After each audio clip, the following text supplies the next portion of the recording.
Amén.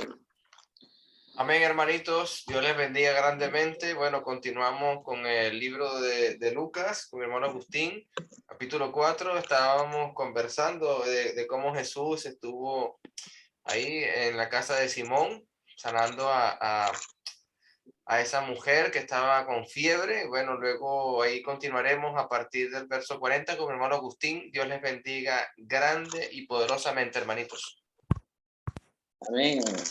Buenas noches, buenas tardes, buenos días, de acuerdo a la latitud donde se encuentre cada uno. Bueno, como estuvimos viendo la semana pasada, como dijo Alejandro, ya estamos en el capítulo 4, ya vimos desde el versículo 1 hasta el versículo 39.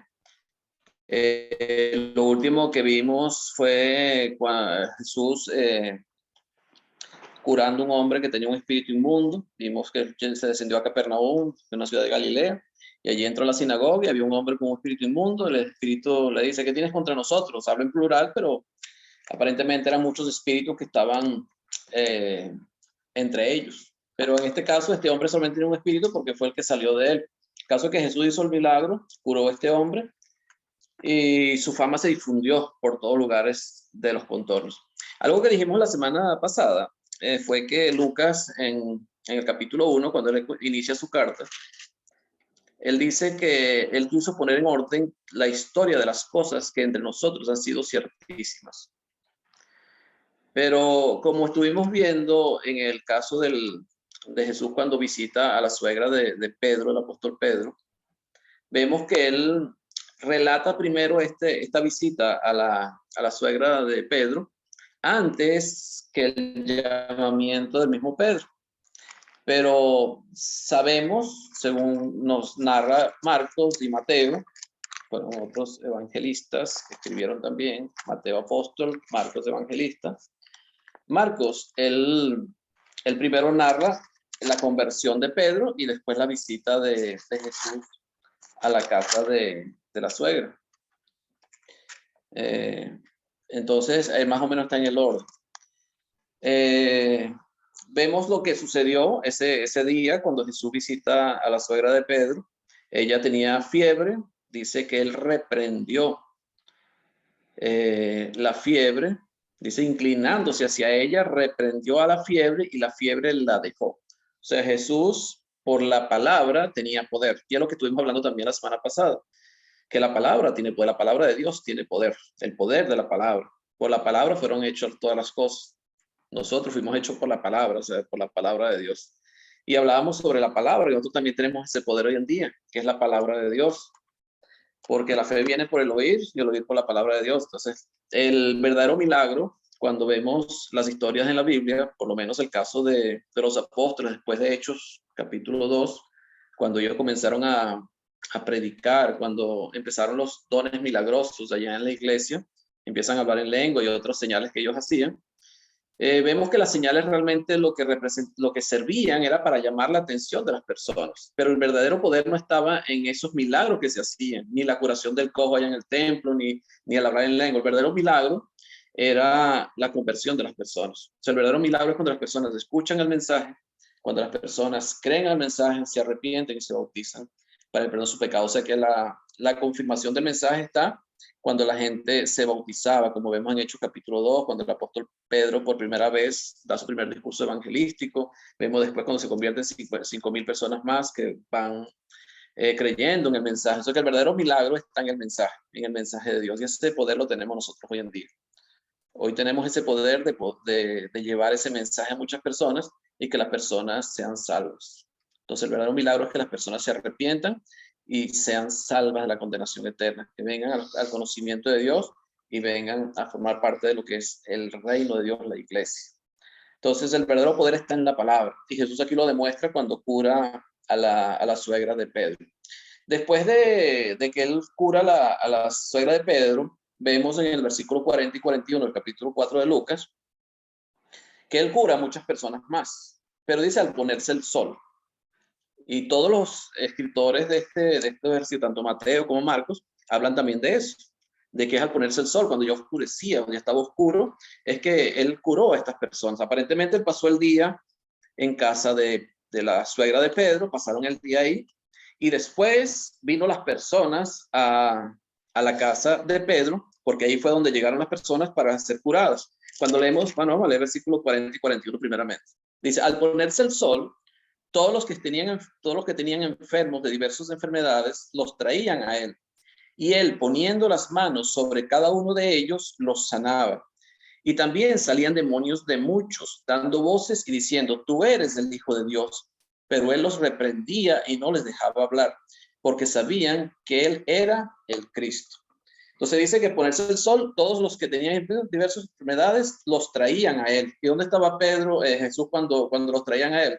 Lucas, cuando leemos la historia en Lucas, en Lucas no, perdón, en Marcos, ya estamos en Lucas ahorita, en Marcos, en el capítulo 1, en el versículo 32 al 34, Marcos dice, cuando llegó la noche, Lucas dice al ponerse el sol, que es más o menos lo mismo, o sea, llegó la noche, luego que el sol se puso, o sea, ya estaba de noche, le trajeron todos los que tenían enfermedades y a los endemoniados, y toda la ciudad se agolpó a la puerta.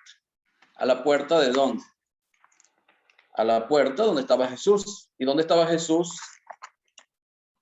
Estaba, según Marcos y según Mateo, en el mismo orden, estaba en la casa de la suegra de Pedro.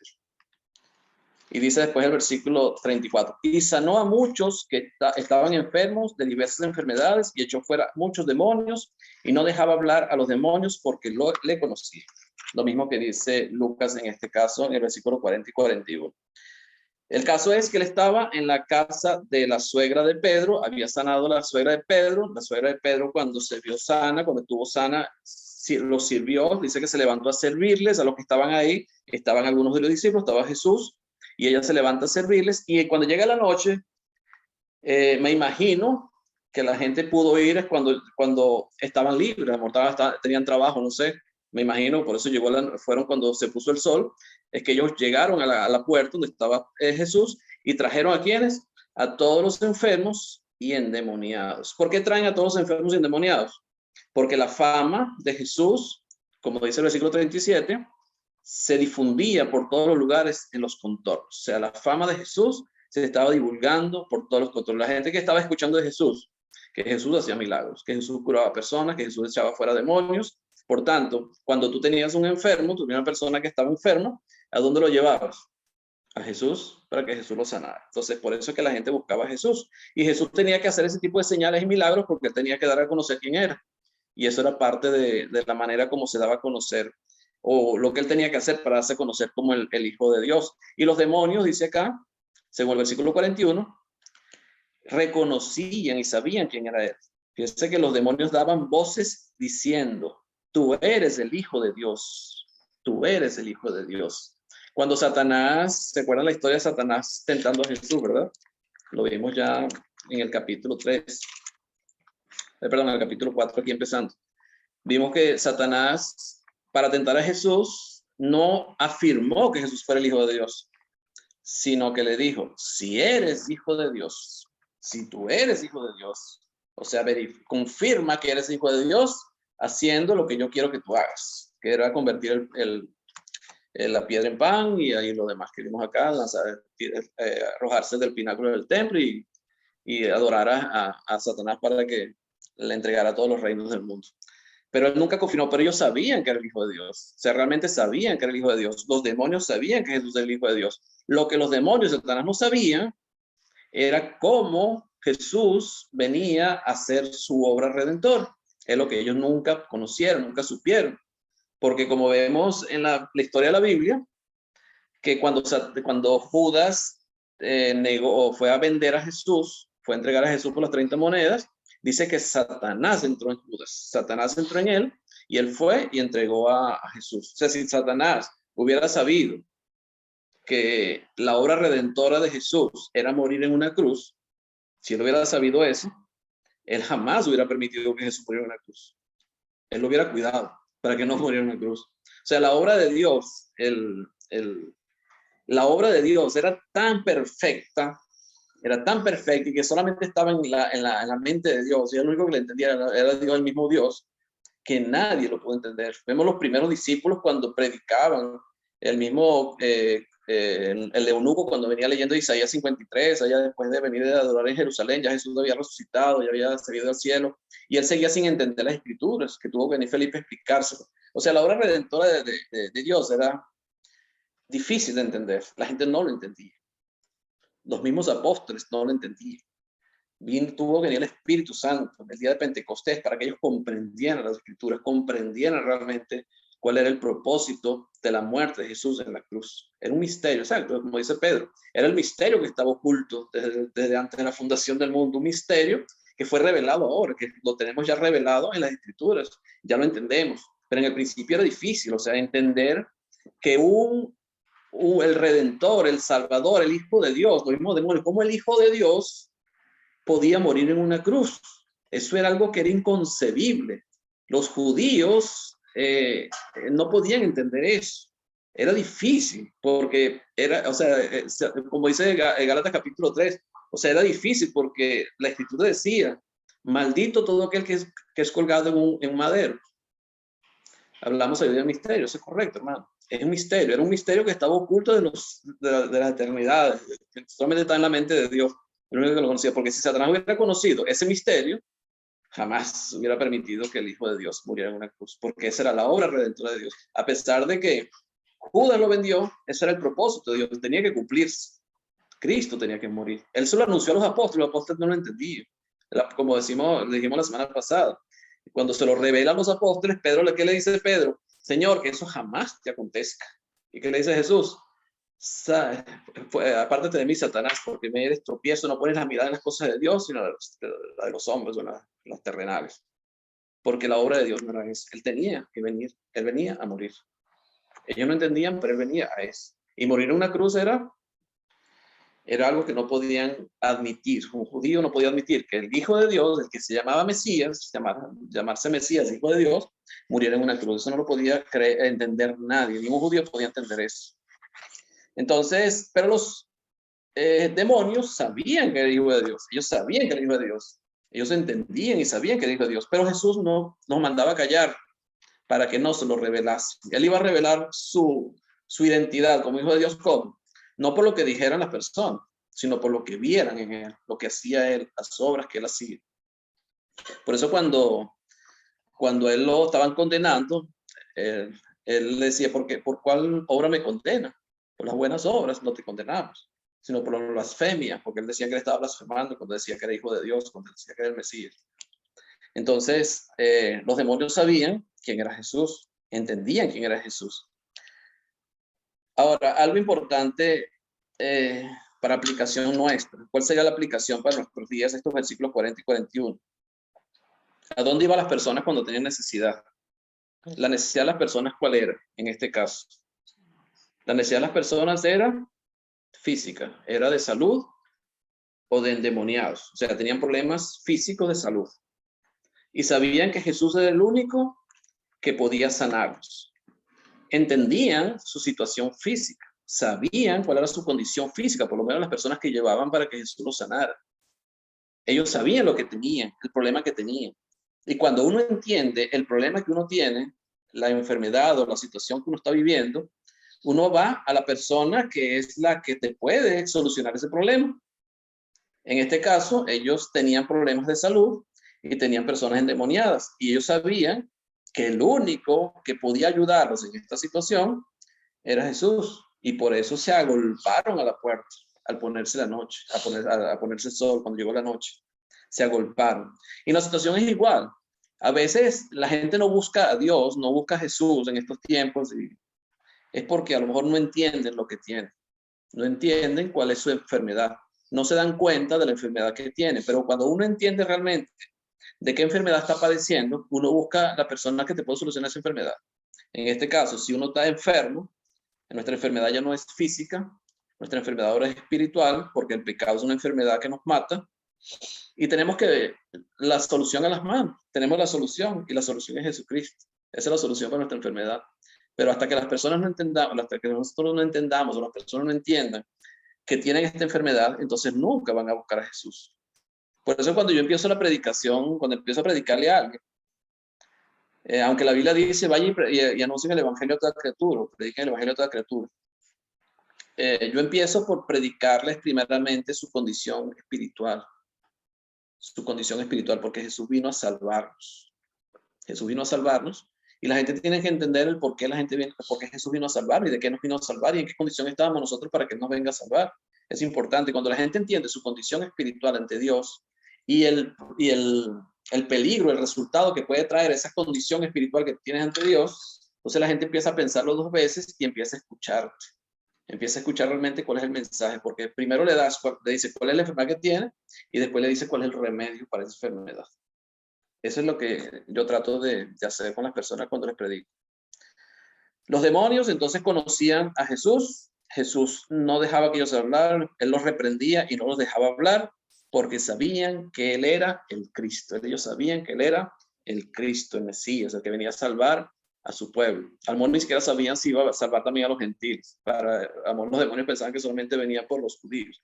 Pero el caso es que ellos sabían que era el Cristo. Satanás sabía que Jesús era el Cristo. Y por eso se le aparece en el desierto a los 40 días después de haber ayunado para tentarlo, porque él sabía que era el Cristo, a pesar de que se hizo el desentendido para que Jesús cayera en sus trampas. Pero bueno, sabemos que Jesús es Dios y Jesús jamás iba a caer en las trampas de Satanás.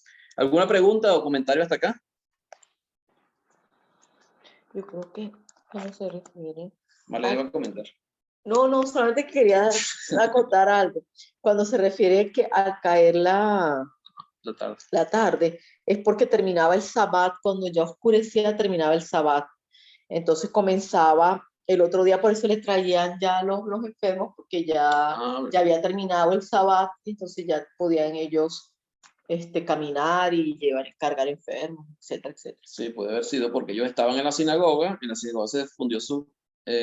difundió su fama, después entró a la casa de Pedro y es cuando cae la noche. Sí, puede ser, tienes razón, hermano. La hermana Marlene sabe más que una yaquita de chicharrón. Tengo mi ayudidora aquí que siempre me ayuda. Tienes razón. Sí, al caer la tarde, porque eran después de las 6 de la tarde cuando ya se acaba el sabbat, porque ellos estaban en la sinagoga cuando Jesús cura el endemoniado. Era un sábado. Yo recuerdo una anécdota de reprender demonios, porque cuando yo estaba interna había una muchacha que estaba enferma. Decían que que le habían puesto una brujería, así decían, que le habían puesto un demonio. Y la chica tenía sus tiempos de lucidez, mira, y era calidad, y hablaba, y hacía manualidades y todo. Pero cuando ella le entraba eso, ¿verdad? Ella se ponía, lo miraba, uy, no, a mí me daba miedo, ella se ponía fea y se quitaba la ropa y se hería el cuerpo. Y se aislaba y se ponía ya en un rincón sola y hablaba sola y hacía movimientos sola y era muy extraño, pues. Como ella, eso como que algo la poseía, era como si ella dejara de ser ella. Ella estaba privada de libertad porque en uno de esos ataques no la llevaron a un psiquiatra, sino la llevaron a la prisión.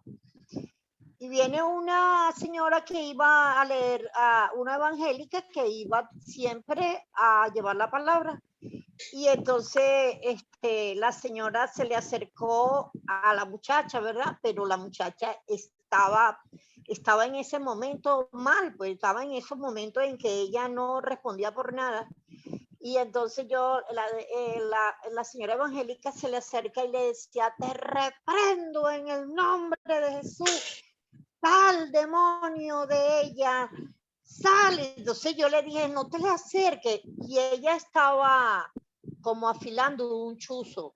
Y entonces yo le dije, no te le acerques, no te le acerques, porque ella cuando está así, puede hacerte daño. Y ella no me hizo caso y se le acercó más. Te reprendo, demonio, yo sé que no eres tú, yo sé que ella no me va a hacer daño porque tú, demonio, el Señor te tiene en este momento paralizado. Yo le volví a decir a la señora, no te acerques porque te puede hacer daño. Ella no me hizo caso, sino que fue y le puso la mano en la cabeza y se la movió. te reprendo. Y vino la chica, se paró y le clavó el chuzo en el cuello. Yo dije, no, esta señora se murió. Eso empezó a botar sangre y se la llevaron, ¿eh? Y yo decía, no, vale, dígame si le agarró la aorta, algo. Bueno, no, esa señora se la llevaron desangrándose porque le clavó el chuzo en el cuello y se lo atravesó completo, ¿eh? Y fue terrible. Yo no sé por qué los evangélicos se ponen a inventar de reprender demonios. Siempre pasa eso. Gracias. Nosotros tuvimos un caso una vez en La Victoria, un muchacho que estaba en el hospital porque estaba enfermo, tenía esquizofrenia, era esquizofrénico. No hay que confundir esquizofrenia con demonios.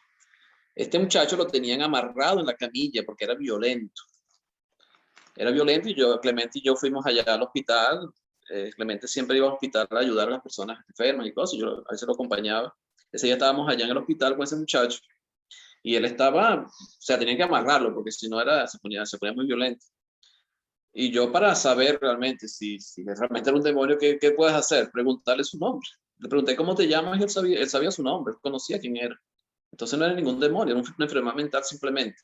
Y esas enfermedades mentales se tratan con psiquiatras y con medicinas y con oración, claro. Pero eso de estar reprendiendo, como pasó con esa señora, reprendiendo demonios y saber lo que tiene esa gente, esa persona, es peligroso, porque lo que le pasó a ella, la pudo haber matado, no sé si al final la curaron, pero es peligroso porque son personas que están fuera de sí, no están pensando lo que están haciendo. Entonces hay que tener mucho cuidado con eso de estar confundiendo demonios con enfermedades mentales. Hay que tener mucho cuidado con eso. No, el Señor la guardó, realmente el Señor la guardó porque la vi mucho tiempo después y los médicos le dijeron que estuvo muy a punto de morir. Sí, por eso, un peligro. Pues. Imagínense, un cuchillazo en el cuello, es peligrosísimo. Bueno, pasamos al versículo 42 al 44. Jesús recorre Galilea predicando. Aquí vemos que la gente fue a buscar a Jesús cuando cayó la tarde, cuando ya eran después de las 6 de la tarde, ya cayendo la noche. No sabemos cuánto tiempo estuvo él con las personas enfermas, curándolos y sacando demonios. Pero cuando era de día, salió, dice el versículo 42. Cuando ya era de día, salió y se fue a un lugar desierto y la gente le buscaba y llegando a donde estaba, le detenían para que no se fuera de ellos. Pero él les dijo, es necesario que también en otras ciudades anuncie el evangelio del reino de Dios, porque para esto he sido enviado. Y predicaba en las sinagogas de Galilea. Entonces aquí Lucas no especifica bien a qué salió Jesús, porque dice que él se fue cuando ya era de día. Y fíjense que la gente seguía ahí a la puerta de la casa, por lo menos en los lugares cercanos, porque él salió y la gente lo buscaba. Fíjense que Marcos aclara un poquito más esta historia de Jesús, esta narración, en Marcos capítulo 1, del versículo 35 al 39. Fíjense que él especifica un poquito más. Dice, levantándose muy de mañana, Jesús levantándose, o sea que él estaba ya acostado. O sea, él no estuvo toda la noche atendiendo a la gente que estaba buscándolo para sanar enfermos. Dice, levantándose muy de mañana, siendo aún muy oscuro, o sea que todavía era tempranísimo, era de madrugada, porque aún era muy oscuro, salió y se fue a un lugar desierto y allí oraba. Entonces, ¿a qué salió Jesús? Primero salió de madrugada a un lugar desierto. ¿Por qué un lugar desierto? Porque él, para orar, para comunicarse con su Padre Celestial, con el Padre, él estaba estar solos, no podía ser interrumpido por nadie. Y es donde él estaba, en la casa había personas y afuera también. O sea, él tenía que irse a un lugar desierto para poder orar. Y le buscó Simón. ¿Quién le buscó? Simón. O sea, que Simón estaba en la casa de la suegra con Jesús. Ya Simón era parte de los apóstoles de Jesucristo, ya había sido llamado. Entonces, ya la pesca milagrosa había sucedido cuando Jesús hace que Pedro pueda pescar, que los barcos se rebosaron, lo vamos a ver más adelante. Y Lucas lo menciona después. Pero el caso es que Jesús sale a un lugar desierto, muy de mañana, aún estaba oscuro, y oraba. Y le buscó Simón y los que con él estaban. O sea, Simón salió a buscar a Jesús, y hallando le dijeron, todos te buscan. Lucas dice, cuando ya era de día, salió y se fue a un lugar desierto y la gente le buscaba. Y llegando a donde estaba, le detenían para que no se fuese de ellos. Fíjese, y hallando le dijeron, todos te buscan. Y él les dijo, pues vamos a lugares vecinos para que predique también allí, porque para esto he venido. Y predicaba en la sinagoga de ellos en toda Galilea y echaba fuera los demonios. ¿Quiénes fueron los que fueron a hablar con Jesús? No fue la multitud que estaba a las afueras de la casa de la suegra de Pedro, sino los discípulos, Simón y los que estaban con él. O sea, los que estaban en la casa salieron a encontrarse con Jesús. ¿Y qué fue lo que le dijo Simón y los que estaban con él? Que todos le buscaban. Y los que con él estaban, y allá le dijeron, todos te buscan. Pero los que estaban ahí no lo habían encontrado. Los únicos que pudieron estar con Jesús fueron los discípulos. ¿Y a quién le dice Jesús que era necesario que fuera a otro sitio también a predicar el evangelio del reino, las buenas noticias? A los discípulos, a los que estaban con él. Entonces, ya era de día, muy temprano, todavía era oscuro, se fue a un lugar desierto a orar y la gente le buscaba. Pero los que estuvieron con Jesús en ese lugar desierto donde Jesús estaba orando, fue Simón y los que con él estaban, que no menciona quiénes eran, pero deben ser otros discípulos de Jesús también que estaban con él. Y querían detenerlo, o sea, que se quedara ahí. ¿Por qué querían que Jesús se quedara ahí? Porque Jesús hacía milagros. Jesús era el Mesías, Jesús podía ayudarlos en la situación. Pero ¿qué le dice Jesús a los discípulos? Es necesario que también a otras ciudades anuncie el evangelio del reino de Dios. El evangelio del reino de Dios. ¿Qué vino Jesús a anunciar? El evangelio del reino de Dios. Muchas personas cuando leen esto dicen Jesús vino a anunciar el evangelio, porque automáticamente cuando uno te pregunta ¿qué es el evangelio? Y eso es un error que tenemos nosotros, que nos ha metido en la cabeza. ¿Qué es el evangelio? Bueno, Romanos dice que es la muerte, sepultura y resurrección de Cristo. Muerte, sepultura y resurrección de Cristo. Eso es lo que hablan de qué es el evangelio. Es lo que respondemos automáticamente. ¿Qué es el evangelio? Muerte, sepultura y resurrección de Cristo. Pero el evangelio no es eso. Fíjese que aquí Jesucristo predicaba el evangelio. ¿Qué es evangelio? Evangelio es buenas noticias, buenas nuevas. Eso es evangelio, buenas nuevas. ¿Qué evangelio predicaba Jesucristo?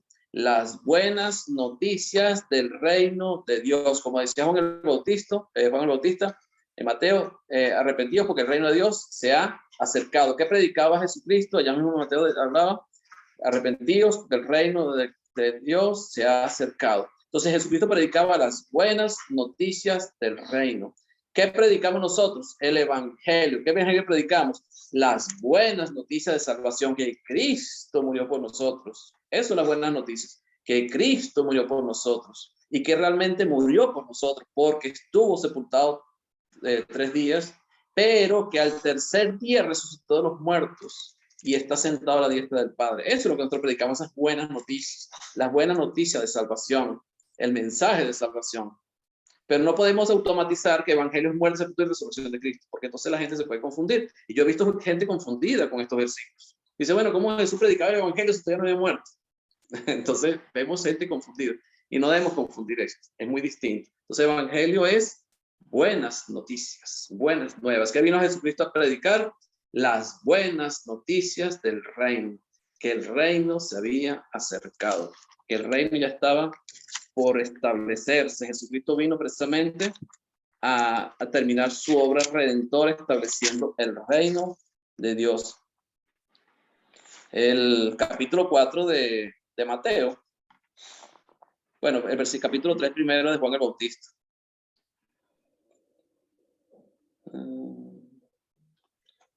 El versículo 2 decía, y diciendo, Juan el Bautista, arrepentíos porque el reino de los cielos se ha acercado. Eso es lo que predicaba Juan el Bautista. Arrepentíos porque el reino de los cielos se ha acercado.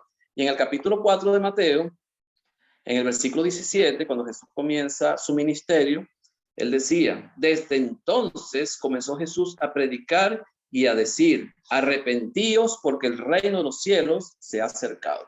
Esas eran las buenas noticias que Jesús vino a traer, que el reino de Dios se había acercado. Ese es el evangelio que Jesucristo trajo a nosotros. Las buenas noticias de que el reino de Dios se acercaba. Ese reino de Dios se acercó y se cumplió, se estableció ¿cuándo? Cuando Jesucristo asciende a los cielos y envía el Espíritu Santo para que esté con los apóstoles. Y llega en el día de Pentecostés, allá en Hechos capítulo 2, cuando se predica por primera vez el evangelio de Cristo, las buenas noticias de Cristo, de salvación, que Cristo había muerto por nosotros, había sido sepultado, pero que al tercer día había resucitado entre los muertos. Ahí es donde comienza realmente el reino de Dios, se establece el reino de Dios para todos, se abren las puertas para todos, todos tengan acceso a ese reino de Dios. Entonces era necesario, él no se podía quedar solamente ahí en Capernaum, donde estaba en esos momentos, en la casa de la suegra de Pedro, sino que él tenía que ir a otras regiones también. Él también tenía que presentarse en otras regiones para anunciar lo mismo. ¿Y qué anunciaba él? Las buenas noticias de que el reino de Dios se había acercado. Porque para esto he sido enviado, dice Jesucristo. Para esto he sido enviado. Ahora, él no fue enviado solamente a anunciar que se había acercado el reino de Dios. Él fue enviado a establecer el reino de Dios, a morir por nosotros para que el reino de Dios se estableciera. Porque si Cristo no hubiera muerto, no hubiera resucitado, no se hubiera establecido el reino de Dios. Entonces era necesario que eso sucediera. Dice, y predicaba en las sinagogas de Galilea. De Galilea. ¿Dónde fue a predicar? En Galilea. Y en las sinagogas él predicaba acerca de las buenas nuevas del establecimiento del reino. ¿Qué aplicación podemos tener para nuestros días con estos tres versículos del capítulo 4? ¿A qué hora salió Jesús a orar? ¿A qué hora se acostó Jesús a dormir? Ya era de noche, cuando la multitud de las personas llegaron y se agolparon a la puerta para que él los ayudara, les sanara a los enfermos. Y dice que él los sanó a muchos, imagino que a muchos. Dice, y poniendo las manos sobre cada uno de ellos, los sanaba. O sea, sobre cada uno de ellos. Jesús le daba importancia a todas las personas. Jesús tomaba en cuenta a todos. Él sobre cada uno de ellos los sanaba.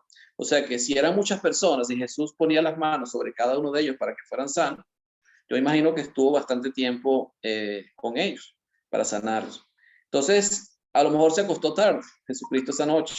A lo mejor se acostó tarde a dormir, pero se levantó cuando todavía no era de día, aún era de noche, de madrugada. ¿Para qué? Para ir a orar, para comunicarse con su Padre Celestial. ¿Y dónde fue él a orar y comunicarse con su Padre Celestial? A un lugar desierto, estar a solas con Dios. Es el momento para orar, debe ser así. Estar a solas con Dios, siempre buscar un sitio tranquilo, donde nadie te vaya a molestar, donde tengas una intimidad, una comunicación íntima con tu Padre y puedas expresar todo lo que tengas que expresarle a Dios. Es una comunicación, es hablar con Dios simplemente. A veces formalizamos las oraciones y queremos, nos convertimos en repetitivas, palabras, o sea, frases repetitivas, cuando Dios simplemente quiere que nos comuniquemos con Él, hablemos con Él como un hijo habla con un padre. Esa es la manera como tenemos que comunicarnos con Dios, con todo el respeto que Dios se merece por ser Dios, nuestro creador, pero siempre con toda la confianza de un hijo hacia un padre. Eso es lo que Dios espera de nosotros, la comunicación. Aunque Dios sabe y conoce todo lo que tenemos nosotros, conoce nuestros pensamientos, conoce todas nuestras cosas, pero Dios quiere que le hablemos, Dios quiere que nos comuniquemos con Él. Y el mejor momento de comunicarse con Dios es al empezar el día, empezar la mañana. Uno debe empezar la mañana, empezar el nuevo día poniéndose a cuentas con Dios, comunicándose con Dios, hablando con Dios, orando con Dios, poniendo su vida y sus proyectos y todos los planes que uno pueda tener en las manos de Dios para que sea el que dirija todas las cosas. Y es lo que hacía Jesús. Jesús tenía un trabajo inmenso por delante, tenía una obra importante que hacer y él siempre estaba en constante comunicación con el Padre, a pesar de que es Dios, Hijo, en la carne, pero no dejaba de comunicarse con su Padre Celestial. Él necesitaba la compañía de su Padre, siempre. Él siempre necesitaba la compañía de su Padre y él estaba en comunicación constante con él. Y nosotros tenemos que hacer lo mismo, igual.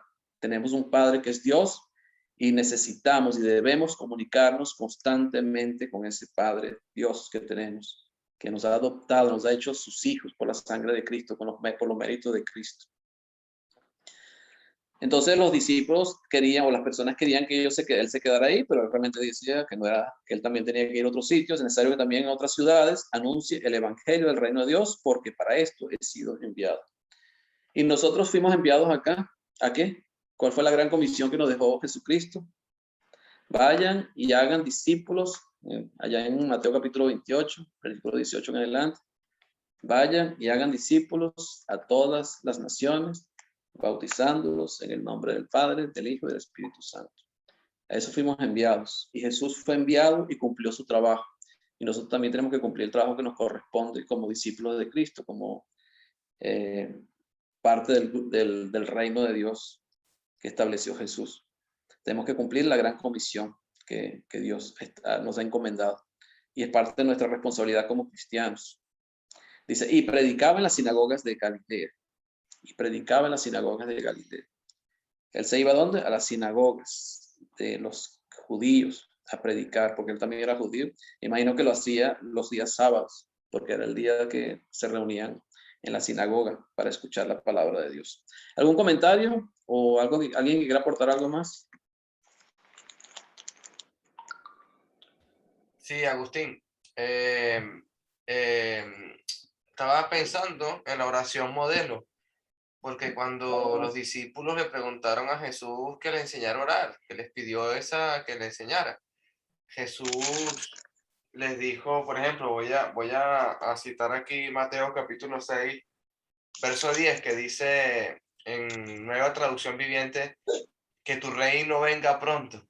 Claro, es una oración que para ese tiempo debían de pedirle al Padre que todo saliera bien, porque ese reino tiene que establecerse como se estableció en Pentecostés.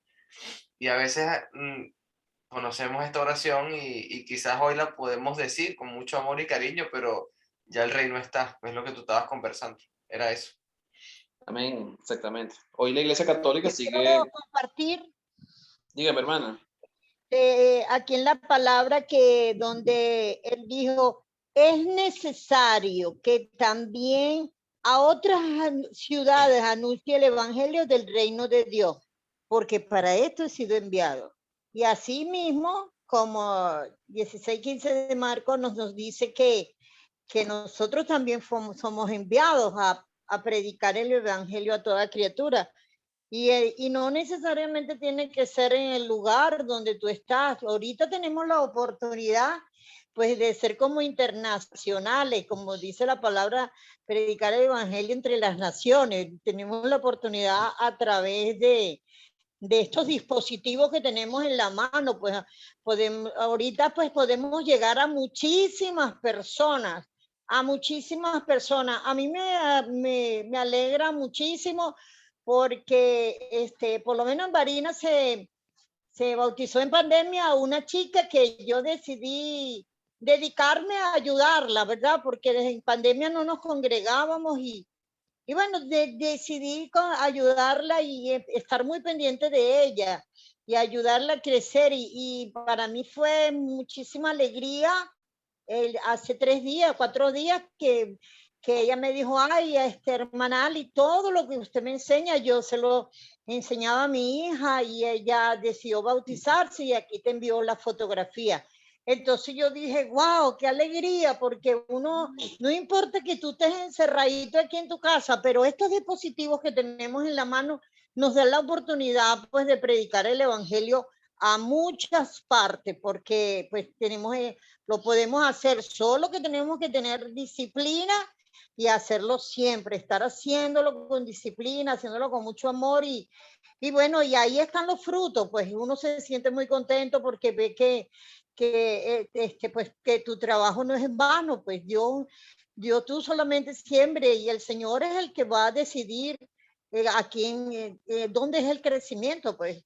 Y de verdad que pues ahora se me suma otra persona más a quien voy a seguir ayudando porque está recién convertida.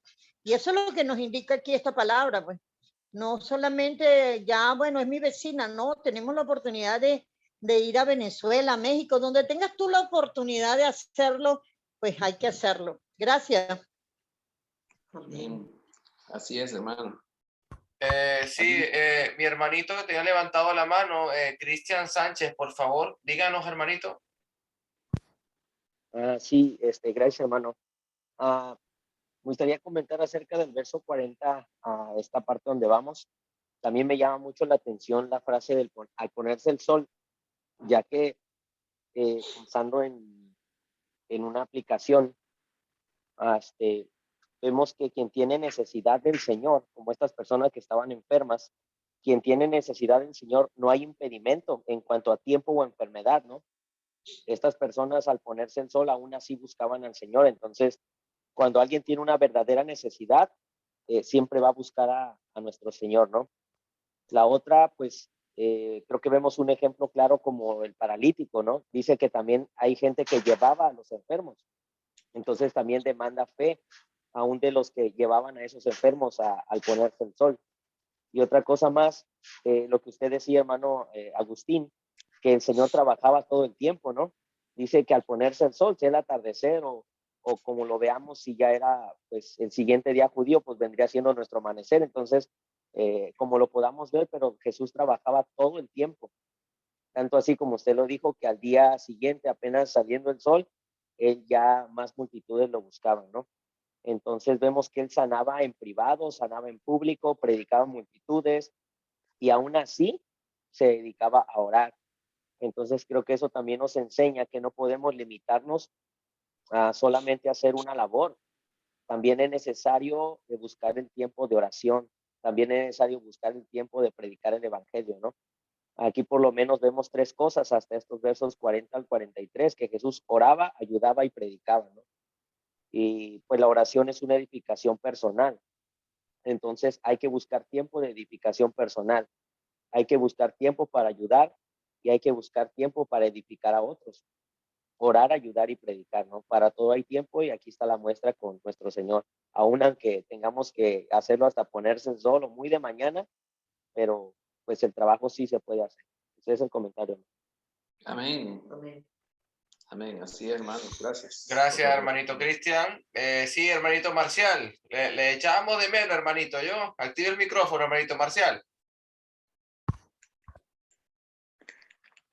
Tienes que... Ahí sí, ahí lo tienes.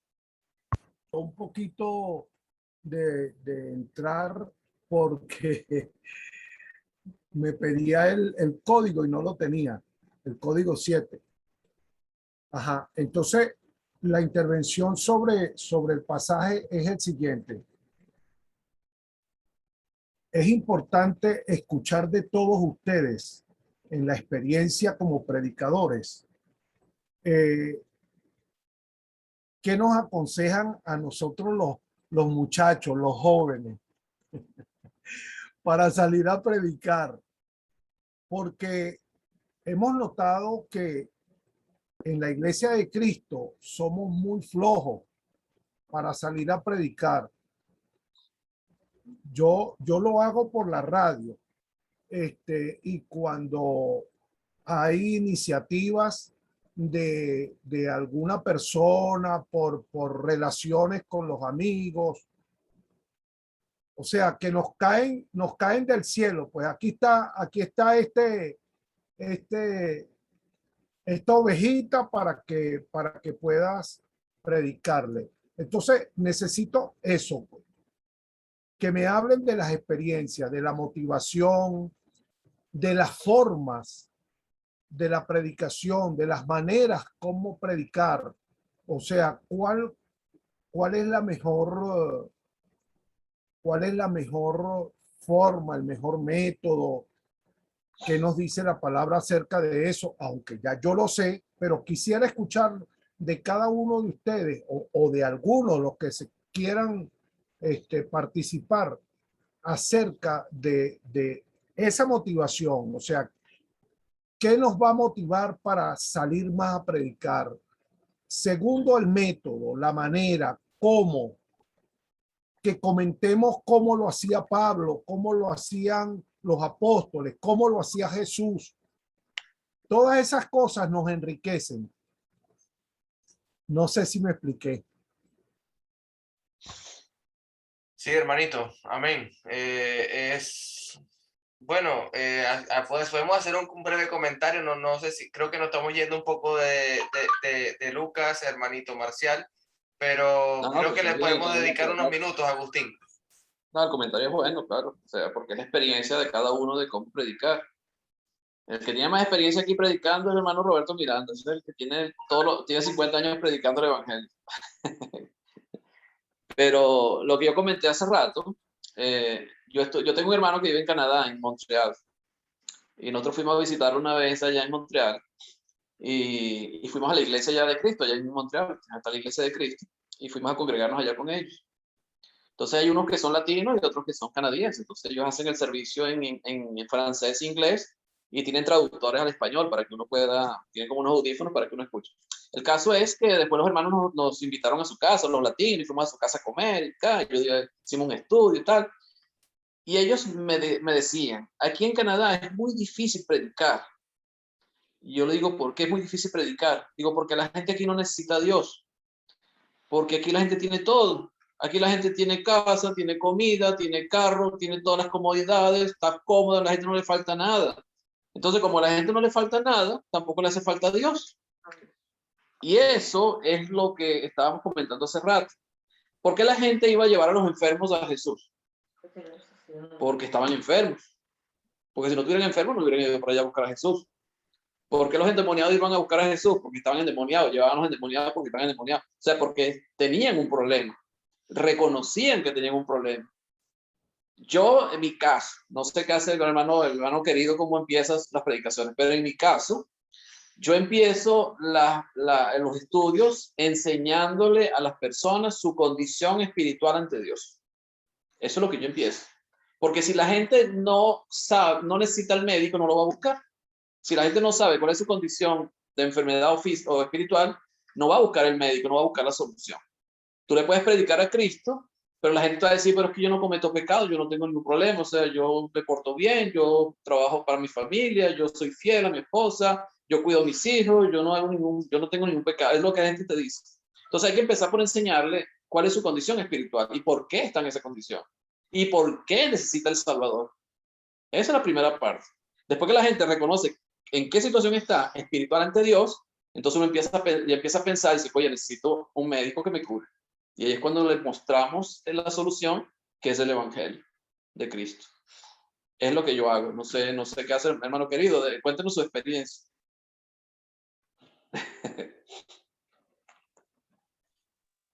Creo que el hermano Cristian Sánchez tiene la mano levantada antes que yo, me parece. Ok. Está bien. Después de él yo participo. Está bien. Ok, gracias, hermano. No tengo tanta experiencia tal vez como muchos de ustedes, pero yo por lo menos puedo recomendar 5 cosas. La primera de ellas, el hermano preguntaba cuál es el mejor método de evangelismo. La respuesta es el que se usa, porque podemos decir que tenemos el mejor método con nombres o porque alguien lo hizo dentro de la iglesia, porque tiene diapositivas, PowerPoint, no sé, pero si no lo usamos de nada sirve. Entonces el mejor método de evangelismo es el que se usa, es lo primero que puedo decir. La segunda cosa es que no nos desanimemos cuando a veces se nos ocurra o a alguien se le ocurra decir, vamos a evangelizar y nadie lo quiere hacer, porque al final la comisión es algo personal. Es mi trabajo, es mi labor. Puedo motivar a otros a hacerlo, pero si otros no lo quieren hacer, eso no debe ser un freno para que yo no lo haga, porque es algo, mi trabajo para Dios. Es lo segundo. Lo tercero es saber qué es el evangelio, porque es lo que Jesús predicaba. Lo acabó de decir nuestro hermano, ¿no? Predicaba el evangelio del reino. Entonces, para nosotros poder predicar el evangelio, necesitamos saber qué es el evangelio. Y no nada más es lo que comúnmente conocemos que el hermano mencionaba, ¿no? Muerte, sepultura, resurrección. Va más allá. El evangelio es grandioso. Es la multiforme sabiduría de Dios. Entonces, necesitamos en realidad conocer qué es el evangelio. Ese es lo tercero que le podía decir. Lo cuarto es hacer lo que Jesús dijo, Marcos 5:19. Le dijo a este hombre endemoniado, ve y cuenta lo que el Señor ha hecho en tu vida. Entonces ve a tu casa y a los tuyos y cuenta lo que yo he hecho en tu vida. Entonces creo que la mejor predicación es nuestro ejemplo y simplemente si no tenemos a lo mejor herramientas, métodos, simplemente contemos lo que Dios ha hecho con nosotros. Creo que esa es una muy buena manera de hacer que la gente se convierta, ¿no? Y como un quinto punto que tiene mucha relación con este es empezar en la casa. ¿Sí? Es lo que Jesús dijo a este hombre, a tu casa y a los tuyos. Empecemos primero por casa. Y también siguiendo las instrucciones de Hechos 1:8.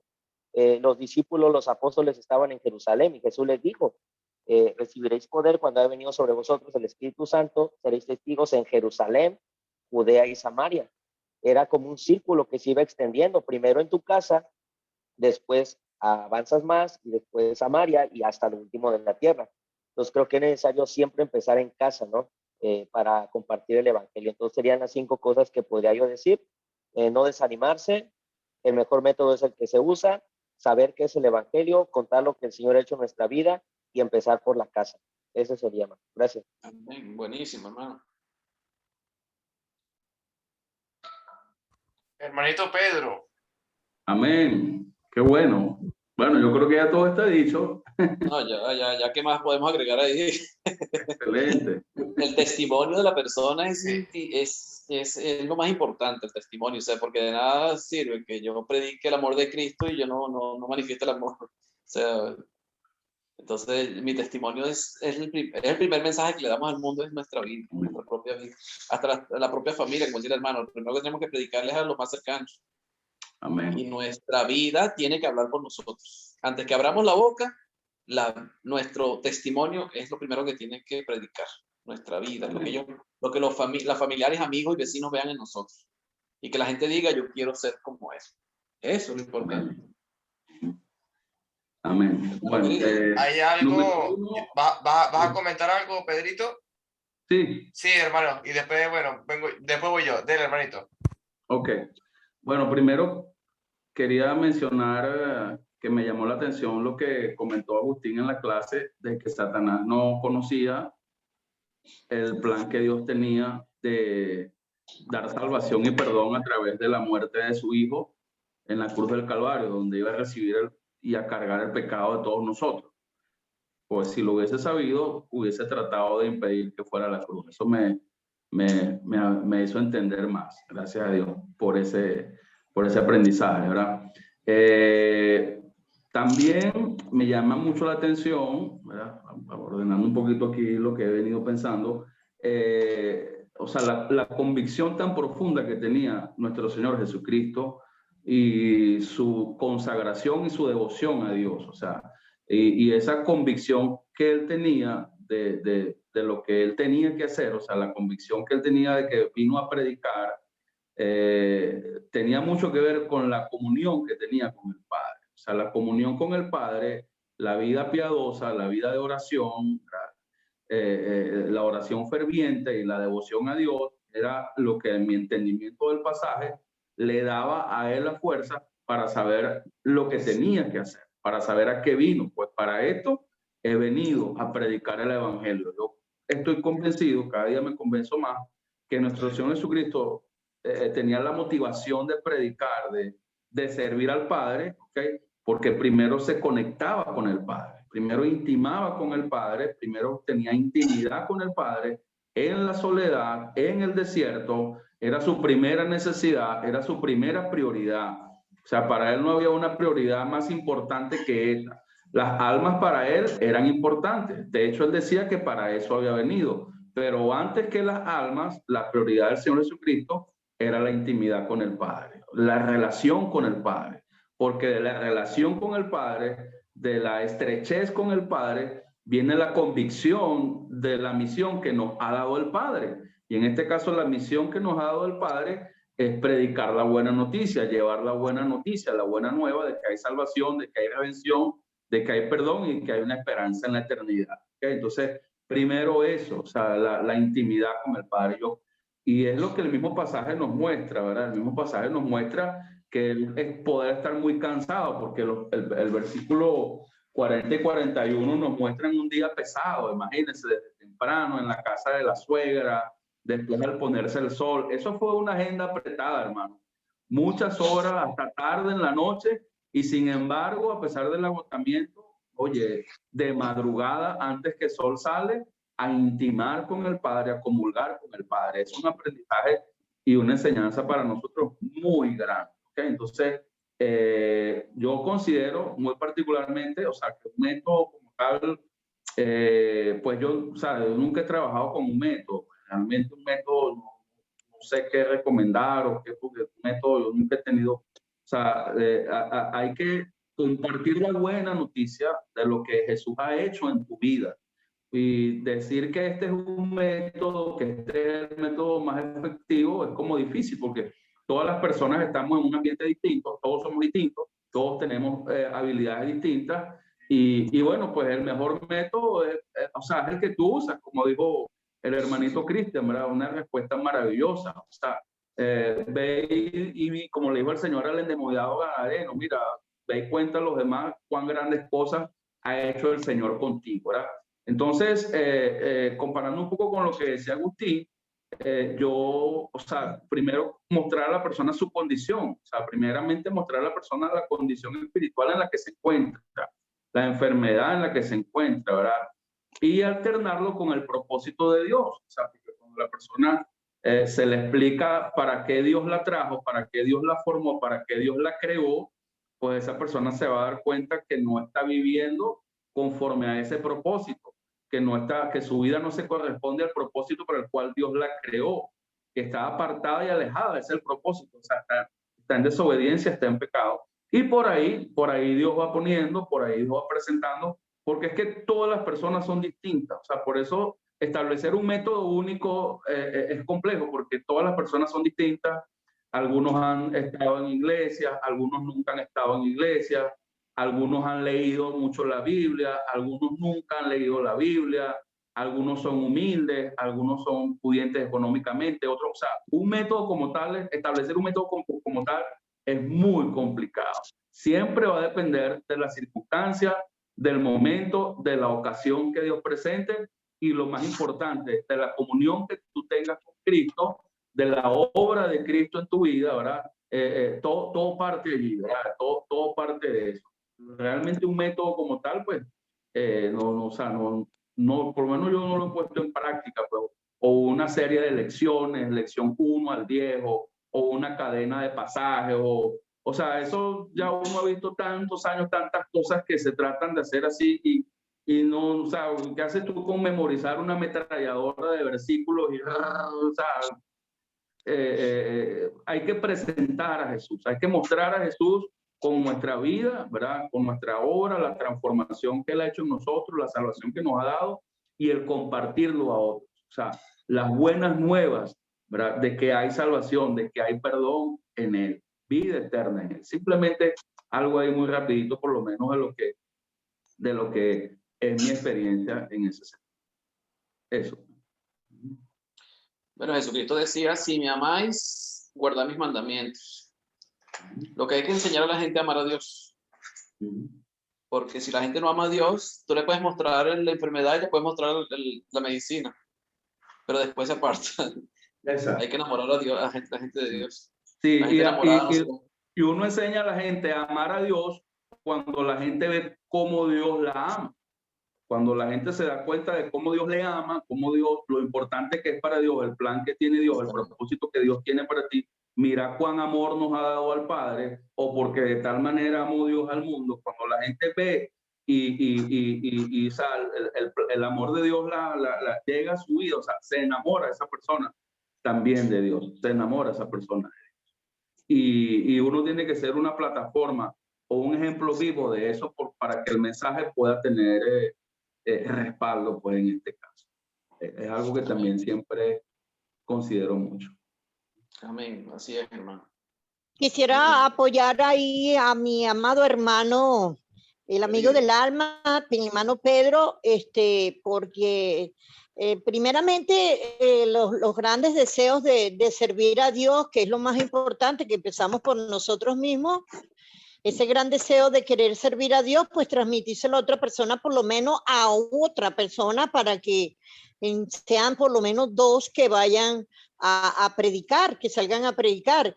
Y segundo, pues apoyando eso que dice el hermano Pedro, pues lo primero que tenemos que hacer es orar a Dios y pedirle que sea Él el que nos ponga la palabra en la boca, porque Él es el que conoce el corazón de las personas a quien vamos a evangelizar. Y bueno, el Señor, si el plan de Dios está en que esa persona se convierta, le vamos a dar en el clavo. Siempre es así como el Señor lo hace. Él nos lleva a llevarle la palabra precisa al que tiene escogido, porque eso es de Él, no de nosotros, por mucho que queramos.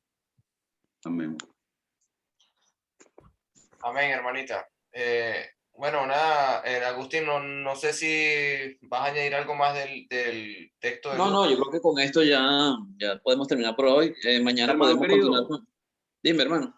Algo rapidito, hermano, que para acotar algo muy rapidito, que esto me recuerda a Isaías capítulo 6, o sea, cuando hablamos del amor de Dios, de la gracia de Dios, cuando la gracia de Dios llega a nuestra vida, el amor de Dios lo vemos, lo entendemos. Recordemos que las fuerzas de Isaías para responder de esa manera al llamado que Dios le hizo, y yo veo que Dios ni siquiera lo llamó directamente, simplemente Dios dijo, ¿quién irá por nosotros? En Isaías capítulo 6, pues Dios ni siquiera se lo pidió, ni siquiera Dios le dijo, Isaías, ve y predica, sino él dijo, ¿quién irá por nosotros? Imagínate, Isaías de manera espontánea dijo, heme aquí, Yo voy. Vio a Dios, o sea, vio al Señor sentado en su trono, o sea, vio la grandeza de Dios, vio la gloria de Dios, cómo la gracia de Dios, el amor de Dios se manifestó en él, siendo el hombre pecador, Dios le limpió, Dios le perdonó. O sea, cómo alguien que ve el amor de Dios y la gracia de Dios, o sea, no se puede rehusar a hablar de Dios, a anunciar de Dios. Isaías 6 es un ejemplo de eso.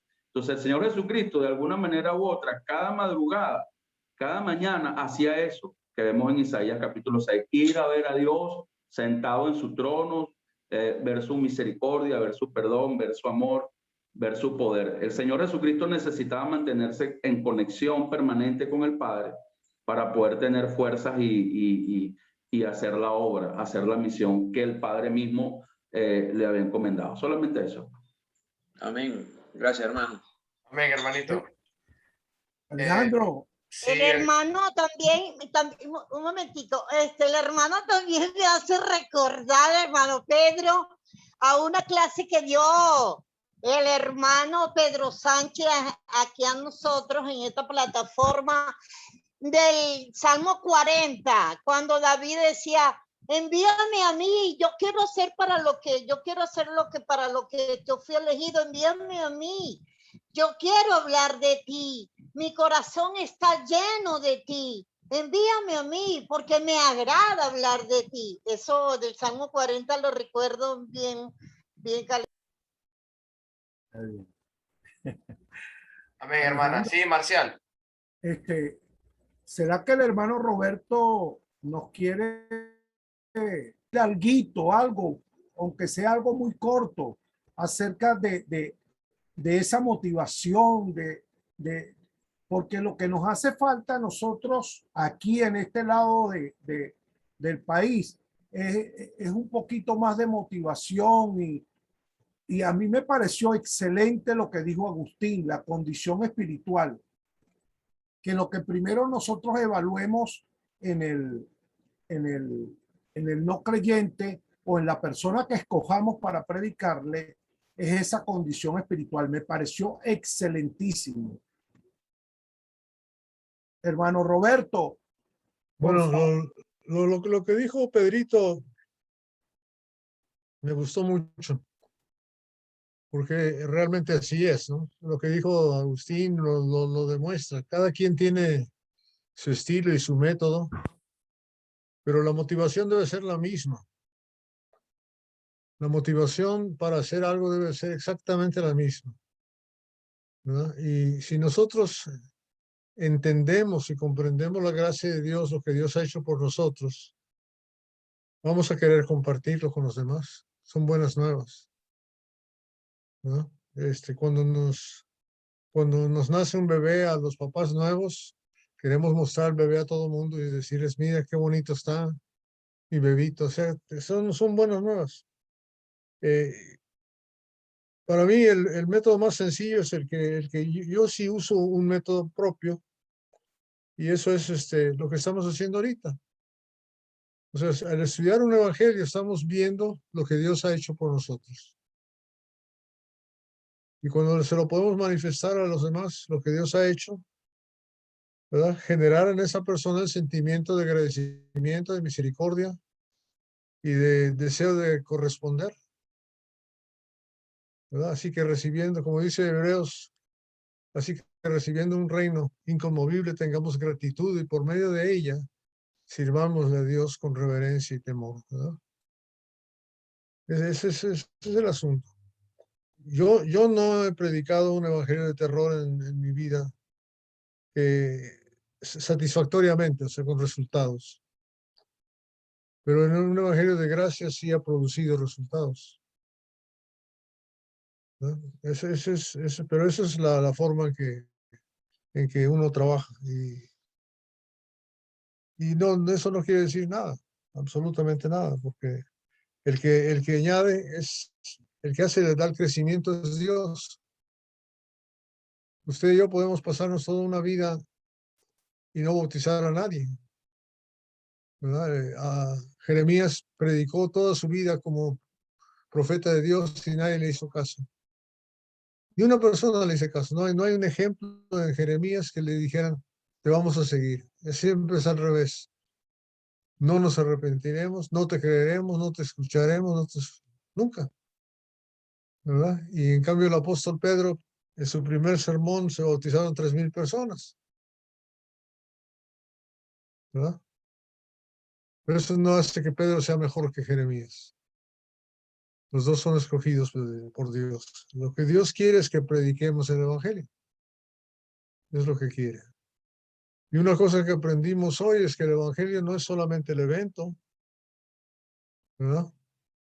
El evangelio tiene que hablar del reino, de la iglesia. Se tiene que dar a conocer la iglesia. Se tiene que dar a conocer a Dios. Se tiene que dar a conocer a Jesucristo. Y además de eso, en el evangelio se revela la justicia de Dios. O sea, se revela el pacto, los mandamientos de Dios a través de Cristo. O sea, es todo ese conjunto de cosas que tenemos que presentar y a veces se tarda uno más tiempo que otro, ¿verdad? Que Dios nos bendiga y que Él nos sigue usando a pesar de nuestra incapacidad y a pesar de nuestra falta, nuestras dolencias, nuestros egoísmos, nuestras tonterías. Pero Dios ha escogido, ¿verdad?, a nosotros humanos mortales, débiles, para predicar un evangelio de vida eterna. Qué tremendo, ¿verdad? Utilizar a mortales para predicar un evangelio de resurrección y de vida eterna. ¿Qué tan poderoso será el mensaje? Que si no lo hacemos nosotros, lo van a hacer las piedras, lo van a hacer los burros, ¿verdad? Tomemos en cuenta eso. No nos sintamos, como dicen en México, achicopalados, ¿verdad? No, yo no sirvo para esto. No es así. Dios te ha escogido, te ha llamado y te ha escogido para hacer su trabajo, en el nivel del trabajo que tú puedas, ¿no? Así es como tiene que ser. Mi primera esposa, que falleció a los 59 años, era una tremenda evangelista, y ella tenía un solo método, el Evangelio de Juan. Ella decía, si no se bautizan para el capítulo 3, ya para el capítulo 5, a más tardar. Pero ella solamente usaba eso. Ese era su método. Ella se sentaba con la persona que se sentara, con la mujer que era ella, y ella empezaba a estudiar el libro de Juan, el Evangelio de Juan. O sea, si no quieren hacer otra cosa, hagan eso. Prediquen el Evangelio de Juan. Leerlo y explicarlo. Eso se llama predicar. No necesitamos ir a una escuela de predicación, aunque no es malo, es bueno ir a una escuela de predicación. Pero si puedes leer y explicar, no trates de explicar lo que no entiendes, ¿no? Pero si puedes leer y explicar un pasaje, léelo y explícalo. Y si no sabes dónde empezar, empieza en Juan. Dijeron que no hablara mucho. Lo siento. Ay. Qué bueno, hermano, qué bueno. Gracias de verdad. Esa enseñanza llega a lo más profundo, porque todos hemos pasado por allí.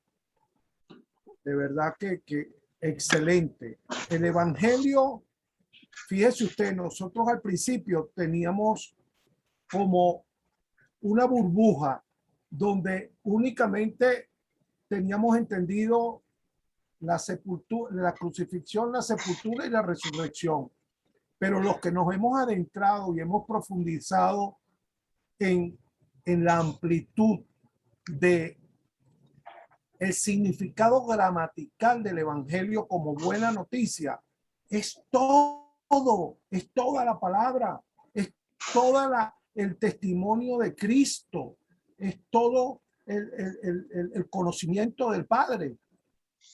Por último, Alejandro, por favor, les voy a dar mi número telefónico. Necesito urgentemente que me opinen acerca de un libro llamado El mero cristianismo, de C.S. Lewis. El mero cristianismo. Necesito que me den su opinión por WhatsApp. Mi número telefónico es más 58, que es Venezuela, 416-651-4323. ¿Cómo se llama el libro? 046, Mero Cristianismo. Mero Cristianismo. Mero. Okay. De C.S. Lewis. Necesito que lo lean y que por favor me den su opinión. El número telefónico es más 58, el del WhatsApp, 651-416-651-4323. Métalo en el grupo, Alejandro. Gracias. Publícalo en el grupo para buscar el libro, ¿verdad? Que tengo que buscarlo a ver si lo consigo aquí por internet, porque aquí va a ser difícil que lo consigan en una librería. Ok. Amén, hermanitos. Bueno. Usted no lo tiene, usted de casualidad no lo tiene en PDF, ese es el libro. Que si lo tengo. En PDF, en electrónico. Yo creo que sí.